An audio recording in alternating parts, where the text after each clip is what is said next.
consideren el tiempo que tienen como la divisa más preciosa y poderosa del mundo, porque si pierden dinero siempre hay una manera de recuperarlo o de volverlo a ganar, pero un día mal empleado, ese día sí que no vuelve más.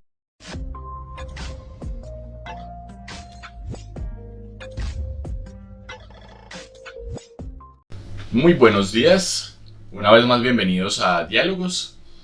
En esta ocasión tenemos un invitado muy especial, él es Francis Miralles, un gran escritor que se ha adentrado en un mundo de investigación y de conocimiento de la cultura oriental.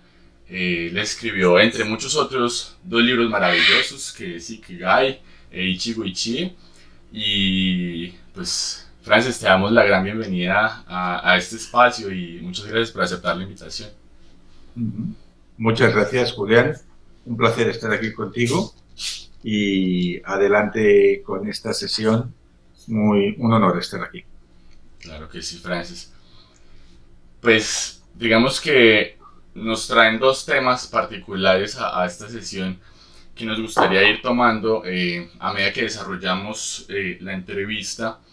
Y el primero que quiero mencionar es esta hiperproducción en la que caemos en la sociedad actual, donde, digamos, nos llevan a creer que el multitasking o hacer muchas cosas al mismo tiempo y ocuparnos cada segundo de nuestro día es aprovechar el tiempo.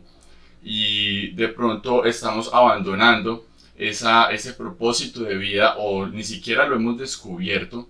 Y pues nos gustaría que nos contaras un poco lo que aprendiste de esta cultura oriental sobre lo que es el propósito de vida. Sí, a ver, no es algo exclusivo de Oriente, lo del, pues también en Japón, en las grandes ciudades y en China hacen el multitasking, sino de comunidades quizás que siguen una vida más natural, más acorde con los ciclos de la naturaleza y lejos de la dependencia de las pantallas y culturas urbanas en las cuales vivimos en la distracción, en la multiplicación de tareas, el miedo a estar sin hacer nada. Entonces, lo que podemos aprender de comunidades como Gimi, que fue el estudio que hicimos que nos llevó a publicar el Ikigai, es que si queremos tener una vida larga, serena y poder invertir tiempo y energía en nuestro propósito, vamos a tener que cerrar puertas. Esto lo explicaba muy bien un empresario indio en la última gira que hice en ese país. Él dijo que había descubierto que la felicidad y la realización e incluso el éxito no consiste en estar en todas partes, como nos creemos popularmente de que hay que hacer networking, hay que tener muchos seguidores, hay que estar en todos. No, dice que se consigue cerrando puertas, porque solo si eliminas las distracciones que te roban tiempo y energía, vas a poder focalizarte en aquello realmente importante para ti y para el mundo.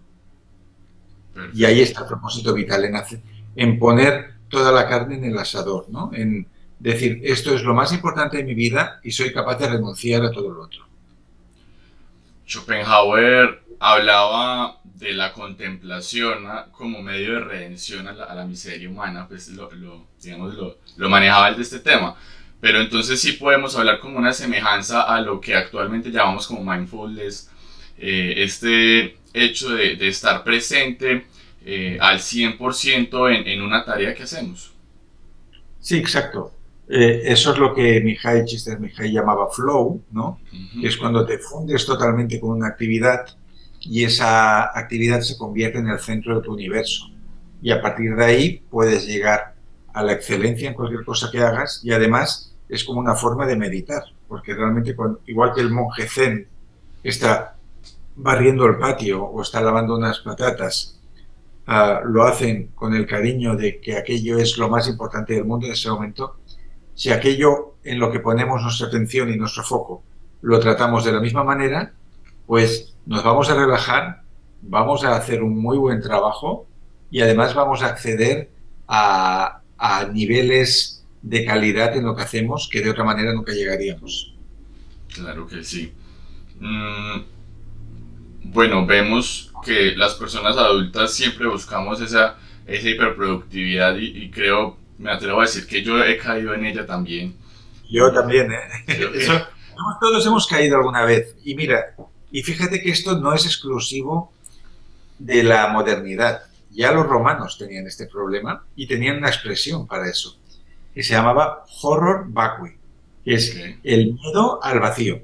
Entonces, ese miedo al vacío que hacía que la gente con posibilidades en el Imperio Romano ya se ocupara a todas horas con compromisos, pues se traduce hoy en día con agendas a reventar de cosas, cuando no estamos conectados en una cosa estamos en otra, y entonces cuando miramos el calendario de cualquier persona no vemos vacíos, porque parece que si tienes una tarde libre, pues que se va a hundir el mundo o se va a hundir tu sistema psicológico, ¿no? Un Y pecado. el horror macui es como un miedo a hacernos preguntas que son incómodas, pero que quizás son esas preguntas las que pueden cambiar nuestra vida. Esto lo explica muy bien Tim Ferriss en Ujú. su clásico libro La jornada laboral de 4 horas, pero yo le doy una vuelta más. Él dice que el éxito en la vida depende de cuántas conversaciones incómodas eres capaz de mantener. Él se refiere con otras personas, lógicamente. Él se refiere con jefes, con bancos, con colaboradores, con parejas. Pero yo lo llevaría al terreno de uno mismo. Yo diría que el éxito personal y tu evolución como ser humano depende de las conversaciones incómodas que seas capaz de mantener contigo mismo y contestarse esas preguntas que están ahí. Y eso solo se puede hacer si liberas tiempo y espacio y te das cita y te quedas entre cuatro paredes blancas, como decía Pascal, y asumes lo que hay, lo bueno y lo malo. Eh, Hemos visto, bueno, he estado muy juicioso leyendo los libros, aquí atrás los tengo respondidos entre los otros, eh, que existen una serie de beneficios científicamente comprobados, unos beneficios médicos, unos beneficios para la salud, por el hecho de sacar un espacio en esa rutina diaria y poder regalarse un momento de bosque, un momento de contemplación con la naturaleza, y que es una práctica que es común en esta isla de Okinawa y que incluso se ha empezado a replicar en otros países del mundo. Uh -huh. Sí, aquí nos estamos refiriendo al Shinrin-yoku, que es el famoso baño de bosque, que es una terapia, hoy en día ya tiene categoría de terapia en Japón. Y Okay. a partir de los años 80 empezaron a investigar qué pasaba con la gente que tenía exposición al medio natural. Entonces, se hicieron experimentos tan curiosos como un hospital que tenía enfermos de una misma condición y unos estaban alojados en un ala que daba a un bosque, incluso personas que no salían de ese hospital. Y los otros los situaron en un ala trasera que daba a edificios de otra parte de la ciudad. Y los que tenían vistas al bosque sanaron más rápido que los otros.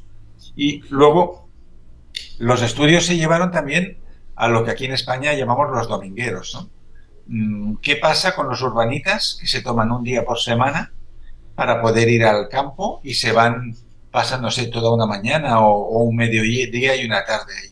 Se hicieron mediciones de muchas constantes vitales y de la producción de células NK, que son las natural killers, las células que nos protegen del cáncer, y se comprobó que las personas que un día a la semana hacen un baño de bosque tienen un 10% más de estas células beneficiosas, tienen más inmunidad porque en la naturaleza, en los árboles, hay unos venenos naturales que Okay. los árboles segregan para protegerse de los hongos y de parásitos y de posibles enemigos, pero en el ser humano eso lo que hace es como nos vacuna naturalmente contra muchas enfermedades. Con lo cual alguien que pasea mucho por el bosque se pone menos enfermo, coge menos constipados y tiene mejor estado de salud general que alguien que está siempre entre cuatro paredes.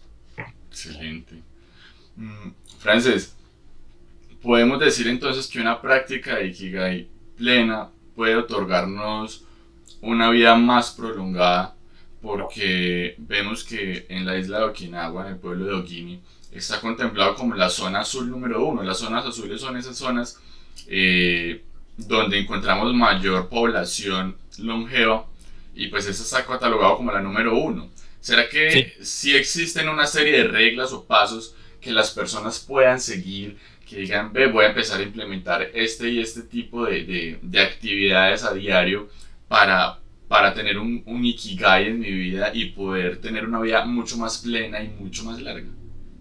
sí. Y a ver, hay una serie de observaciones que realizamos sobre los hábitos que permiten que un pueblo como Gimi sea el más longevo del planeta o que lo era en su momento. Habría que volver a medir todo eso después de la pandemia, aunque en Okinawa no ha sido muy grave, las consecuencias en otros países sí. Entonces habría que volverlo a calibrar todo eso. Pero básicamente lo podríamos resumir, mira, eh, punto número uno, ausencia de estrés tecnológico. Eso alarga la vida en el sentido que la persona se puede relajar, ¿no? Puede estar sin hacer nada y no está todo el día pendiente de lo que sucede en una pantalla, porque eso en realidad lo que supone es un estrés de baja intensidad, pero permanente, sostenido. Y eso va disparando adrenalina constantemente y acaba siendo un veneno para el sistema cardiovascular y para la digestión y para todo. Segundo punto, vivir de acuerdo con los ritmos de la vida, ¿no? La cronobiología, que es esta ciencia que ahora está de moda, que estudia cómo los relojes internos de la persona se sincronizan con los de la naturaleza, nos dice que si quieres tener una vida larga, deberás levantarte con el sol, acostarte cuando sea oscuro, comer a horas regulares, porque entonces el cuerpo ajusta sus horarios y optimiza todo su sistema de digestión, de producir las hormonas del sueño, etcétera. Mientras que una persona que hoy se va a dormir una hora, mañana se va a otra, hoy duerme 5 horas, mañana duerme 9, que no se mueve, que no se alimenta, su reloj interior va totalmente desincronizado con la luz y con la vida. Entonces este sería otro. Tercero, establecer vínculos de hermandad con tus vecinos, ¿no? Las personas que tienen muchos amigos, que tienen vínculos muy fuertes con los demás, viven más porque pueden descargar tensiones hablando con ellos, porque se sienten protegidos, porque tienen alguien a quien cuidar, porque pueden poner en marcha las neuronas y comunicarse y pueden salir a pasear con ellos y pueden ir a visitarlos, mientras que la persona que está sola en casa delante de un televisor, más allá de la tristeza o la melancolía que pueda vivir una persona así, pues ni está ejercitando sus neuronas, ni su cuerpo, vive en un estado de desesperanza y de apatía que acelera el envejecimiento. Luego podríamos poner en cuarto lugar el no arrastrar a rencores del pasado. Eso es lo que aprendimos en nuestro último viaje a Okinawa, que fuimos con National Geographic, que uno de los productores, que era un americano que vivía allí, nos dijo que había leído el libro y dijo, y hay algo que os habéis olvidado poner. Dice que la gente de Okinawa ha sufrido mucho por la Segunda Guerra Mundial, la invasión norteamericana, la base que tienen allí con decenas de miles de soldados. Dice, pero son gente que no guarda rencor a nadie, ¿eh? Y que piensan solo en clave de ahora y en ese sentido no llevan ninguna mochila, ¿no? Por eso tú verás que cuando un japonés de Okinawa habla con un americano que se ha comprado una casa y se casó y pesca y tal, lo trata como un vecino más, ¿no? Y hay incluso una expresión de allí que dice, una vez nos hemos sentado alrededor de la misma mesa, ya somos todos hermanos. Entonces, eso también alarga la vida, no ir con cuentas pendientes, no tener un catálogo de ofensas, no hacerte mala sangre. Y eso también, y por último, sería tener un ikigai, ¿no? Tener algo que te motive lo suficiente para empezar el día con ilusión, con energía, con, con buenas ideas, con ganas de conectarte a los demás. Digamos que esas 5 serían las claves para una vida larga. Excelente, Francis. Muchas gracias por compartir eso. Ahora quiero dar paso al segundo punto y es que hemos venido trabajando unos ejercicios, unos talleres educativos con población joven y nos gustaría de pronto que nos compartieras esa inferencia que puede tener el Ikigai, cómo hallar ese Ikigai como propósito de vida para los más jóvenes que apenas lo están descubriendo, que de pronto sabemos que desde niños todos estamos conectados directamente con lo que queremos hacer, somos completamente plenos con lo que estamos haciendo de niños, pero cuando llegamos a esa etapa adolescente, nos ocupamos en otras cosas, nos empiezan a presionar en la casa que vamos a estudiar, los que no tienen la oportunidad de estudiar tienen que salir a trabajar a las calles para buscarse su comida. Entonces siempre digamos que en ese punto de entre los 15 y 20 años es un punto de quiebre donde nos vemos forzados a tomar decisiones muy importantes sin de pronto tener la madurez necesaria para hacerlo asertivamente. ¿Cómo es Ikigai? Primero, cómo lo podemos hallar, cómo podemos encontrar nuestro propósito de vida y segundo, cómo nos puede ayudar a orientar mejor nuestra existencia. Sí, mira, yo diría que hay varios caminos que llevan al Ikigai. Uno sería analizar de todas las cosas que te gustan, cuál es la que te hace fluir más, ¿no? Lo que te pone en un estado de flow en el sentido que puedes estar horas haciendo una cosa y para ti parece que hayan pasado minutos y que realmente te tiene concentrado y que puedes eliminar todas las proyecciones, ¿no? Que van al pasado, al presente, al futuro, a los problemas, etcétera, ¿no? Entonces, ver qué es lo que te hace fluir, ver qué te apasiona. Luego, puedes hacerlo también por eliminación. Ver cuáles son todas esas cosas que haciéndolas tú no te sientes en absoluto cómodo, ¿no? O que no te sientes identificado con eso que haces, ¿no? Entonces, a través de lo que no te gusta, puedes llegar a lo que te gusta. Luego, otra manera sería explorar quién eras tú como niño, en el sentido de que los niños están naturalmente conectados con su Ikigai y, y no tienen filtros. Enseguida muestran lo que les gusta, cuentan sus sueños, su visión del mundo, lo que les gustaría hacer, muestran su talento de manera natural. Entonces, si viajamos un poco mentalmente a nuestra niñez, a nuestra infancia, podemos recuperar el hilo que nos lleva a nuestro Ikigai. Y luego, en etapas que sean de mucha confusión o porque hemos terminado una pasión y ya no sabemos cuál va a ser la siguiente, pues prueba y error, como la ciencia, ir probando cosas y vas a ir diciendo, bueno, esto no es lo mío, esto tampoco, esto parece que sí, y dentro de esto, pues este ámbito más pequeño parece que puede hacerme feliz, ¿no? Claro que sí, Francis. Digamos que eso es bien importante lograr identificarlo. Y es que muchas personas podemos pensar que el Ikigai o el propósito de vida debe ser la profesión y de pronto muchos nos vamos a sentir frustrados al pensar, no, hice el ejercicio, sé qué es lo que al hacerlo me pone en estado de flow o de contemplación, ¿sí? Yo sé que cantando, o yo sé que escribiendo, o yo sé que caminando en la naturaleza o cualquier cosa, me siento completamente pleno, pero pues no me puedo dedicar a eso. No es mi profesión, yo soy contador, yo soy abogado, yo soy médico y me siento pleno tocando un instrumento, por ejemplo.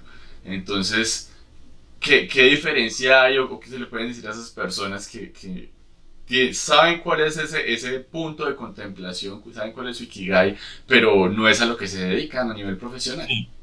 Es que hay que pensar que el Ikigai no siempre tiene relación con el dinero. Imagínate que a ti te gustara meditar. Es muy difícil que te paguen para meditar. Igual hay alguien que en su ashram se lo pagan, ¿no? Pero el 99,99% de los meditadores nunca van a cobrar por ello.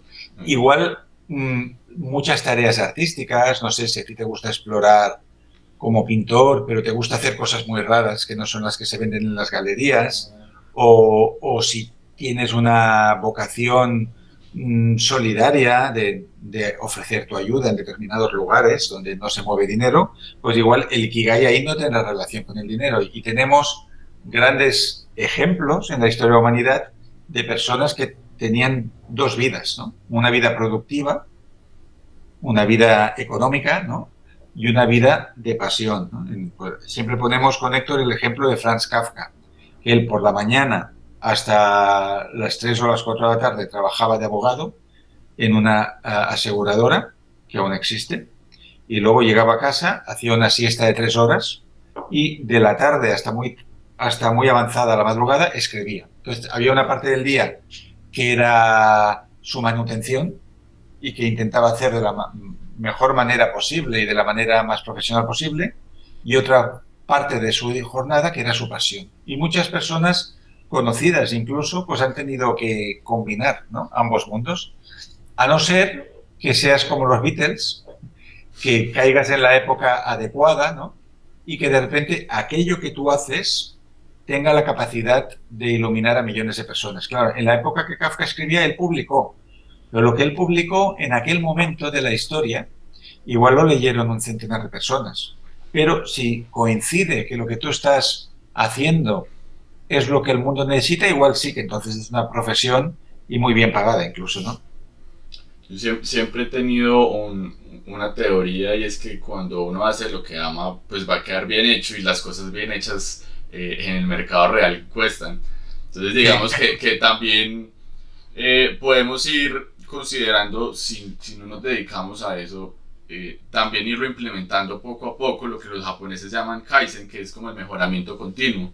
Sí, mejoramiento continuo al final, y es lo que decía el periodista Malcolm Gladwell, ¿no? Si tú dedicas 10.000 horas a una sola cosa, vas a ser un maestro mundial en eso. Entonces, si eres un gran maestro, es más fácil que te paguen para dar conferencias, para dar formaciones, para escribir libros, para estar ahí. Mientras que si te quedas a medias, que es lo que sucede con la inmensa mayoría de personas que tienen talento, ¿no?, que piensan que con el talento basta. Eso lo hemos visto incluso en el mundo profesional del fútbol. Yo no solo leo libros, a veces veo partidos de fútbol. Pues han habido grandes estrellas como Ronaldinho, eran personas dotadas de una creatividad extraordinaria, que pensaron que con eso era suficiente. Y a los 2 años ya estaban de bajada, ¿no? ¿Por qué? Porque el talento, si no va con un plan de trabajo, es como una burbuja de jabón. Eso desaparece y hasta hay mucha gente con talento y hay mucha menos gente que tiene perseverancia. Eso es cierto, Francis. Y en ese proceso de búsqueda del entendimiento propio, que pienso que es la base fundamental para resolver muchos problemas del mundo, el entenderme como individuo, y en esa medida poder entender la sociedad, sintiendo mis emociones, sintiendo mis pensamientos, pues en esa misma medida voy a lograr entender las reacciones del otro, voy a tener Y, y unas. es más, yo diría que si encuentras tu Ikigai, que no lo hagas depender de la reacción del público, porque es que no vas a poder crear de manera libre. O sea, imagínate, no sé, que cada cosa que yo hago estoy pendiente si me ponen likes, si no me ponen likes, si me siguen, si no me siguen, si me comentan. ¿Qué clase de cosa puedo hacer con eso? Si estoy pendiente de satisfacer a todo el mundo. La creación tiene que ser egocéntrica, por naturaleza. Te tienes que sentir Dios creando algo. Si estás pendiente de lo que piensan los vecinos, no puedes crear nada bueno. Entonces, habría que separar mucho lo que es el proceso del resultado. Tú haces una determinada cosa porque te apasiona y porque quieres superarte a ti mismo. Ahora, ¿cuál va a ser la retribución que te dé el mundo? Pues lo sabrás de aquí a un tiempo, pero no la puedes medir ahora y no puedes intentar ajustar eso para tener más o menos gente que te siga o que te apoye. Claro que sí, Francis. Escuchaba en una conferencia tuya con BBVA, digamos, lo contrario a este proceso de mejoramiento continuo, a este proceso de implementación permanente, constante, donde vamos mejorando día a día en un área específica de nuestra vida, sino que hay momentos en los que simplemente podemos parar lo que estamos haciendo y arrancar un proyecto completamente nuevo. Sí, hay veces que hay que hacerlo, eso. O sea, hay momentos en los que un modo de vida y una manera de trabajar y un ámbito sentimos que está agotado. Esto le ha sucedido a mucha gente que ha estado X tiempo en una oficina, en una empresa, y les sucede lo que la psicología llama despido interior, que tu cuerpo sigue yendo a la oficina, pero tu mente y tu corazón ya no están ahí. Eres como un zombie que va ahí, ocupa un lugar, hace lo mínimo para que no se note que en realidad no estás, pero en realidad ya están en otro lugar, ¿no? Entonces, cuando nos damos cuenta de esto, que lo que antes nos motivaba ya no nos hace ilusión, que lo que era un desafío ahora es aburrimiento, es el momento en el que hay que explorar otro camino. Y eso no todo el mundo tiene el valor de hacerlo. A veces primamos la comodidad y lo conocido, ¿no? Lo que todo el mundo llama zona de confort, ante la aventura. Pero dentro de ese mundo conocido solo vamos a lograr apagarnos cada vez más, ¿no? Y tener una vida que Alex Rovira llama paz barata, ¿no? Por no ir a la guerra, por lo que a ti te gusta, pues aceptar algo que en realidad es insostenible. Eso es muy cierto y es la realidad de muchas De personas. muchas personas, sí. ¿Cuánta gente conocemos que hace 20 años que hace un trabajo que nunca le ha gustado, pero ni el primer año le gustaba ya? Pero dicen, bueno, hay que trabajar porque hay que trabajar, la vida es así, ¿qué quieres? Bueno, no sé, hay muchas justificaciones para hacer eso, ¿no? Pero en realidad lo que hay es un miedo a algo que no sabes que te vas a encontrar. Y por eso cuando acude gente a mí que me dicen, yo quiero dejarlo todo y dedicarme, no sé, a hacer terapias, a escribir. Mi primera pregunta siempre es, ¿cuáles son tus gastos mensuales? Porque si ahora me cuentas que tienes una hipoteca en la ciudad, una hipoteca del crédito de la casa en el campo, tus hijos están yendo a no sé con esa, no puedes hacerlo. O sea, para poder realmente hacer un peregrinaje hacia algo totalmente nuevo, te tienes que descargar del máximo de cosas, ¿no? Cuanto menos gastos tienes, más libertad conquistas. Y eso mucha gente no lo entiende. Piensan que pueden cambiar lo que hacen por otra cosa idílica y seguir manteniendo el tren de vida. No, al principio habrá que ser pobre, porque todos lo han hecho así. Además, si vemos la vida de gente como Henry Miller, un gran escritor americano del siglo XX, tenía un empleo en una empresa con un cargo semidirectivo, con muy buen sueldo, por ejemplo. Él se fue a París porque quería ser escritor con 33 años y a veces comía de la basura. Él asumió que ese era el peaje, a pagar por un sueño. O sea, tenía una vida absolutamente distinta. Vivía de prestado, en casa de chicas que él conocía, pero es que el cambio sin dolor no existe. O sea, la vida te va a pedir algo a sacrificar para eso que tú quieres lograr. Creo que acaba de tocar un punto que me parece supremamente interesante y es que en la actualidad vemos mucho, lo llamaría como positivismo mágico y de pronto muchos coaches lo trabajan de esta manera que me parece algo irresponsable y es que se promueven las personas que tú eres lo que piensas, lo que menciones o lo que digas a través de tus palabras es lo que va a llegar a tu vida, pero se están saltando el paso donde dicen pues que hay que ser aterrizados a la realidad sociocultural, económica y política de la persona, en las condiciones que esa persona vive, en las condiciones que esa persona se desarrolla y cómo lograr hacer un plan eficiente para lograr hacer un cambio en la vida. Solamente con pensar más bonito de la vida no va a cambiar de la noche a la mañana. Claro, exacto. Sí, porque a veces se entiende la ley de la atracción al pie de la letra, ¿no? Eso tiene un sentido más bien simbólico, ¿no? Que si tu mente está enfocada a determinadas cosas, es más fácil que tú emprendas las acciones necesarias para hacerlas. No significa que si yo deseo el dinero viene a mí. Hay toda una serie de cosas que hay que hacer entre medio, ¿no? Entonces, hay quien cree que el éxito, la prosperidad, ser reconocido es algo como mágico, que basta con desearlo, ¿no? El deseo yo diría que es la etapa número cero de todo lo que hay que hacer hasta allí. Y hay gente que está dispuesto a recorrer ese camino y otra gente que se van a quedar en los primeros metros de la maratón y van a abandonar.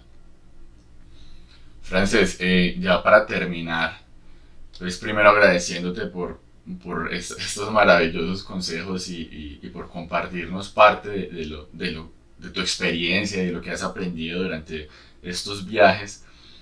Te agradecería si nos puedes dejar un consejo a las personas que ven este contenido y que en este momento te están viendo. Pues yo lo que les diría a estas personas que nos están viendo, que consideren el tiempo que tienen como la divisa más preciosa y poderosa del mundo, porque si pierden dinero siempre hay una manera de recuperarlo o de volverlo a ganar, pero un día mal empleado, ese día sí que no vuelve más. Por lo tanto, que empiecen a dar realmente valor al tiempo y que pongan en su día al menos una hora dedicada a algo que sea profundamente significativo para ti mismo. Y eso, un día tras otro, te puede llevar a lugares que ahora no imaginas. Perfecto. Frances, muchísimas gracias por compartirnos, muchísimas gracias por aceptar, por estar aquí. Vamos a recordar esa conversación con mucho cariño. Muchísimas gracias por todo. Muchas gracias, Julián. Un placer muy grande. Gracias a todos vosotros. Que estés muy bien. Hasta pronto.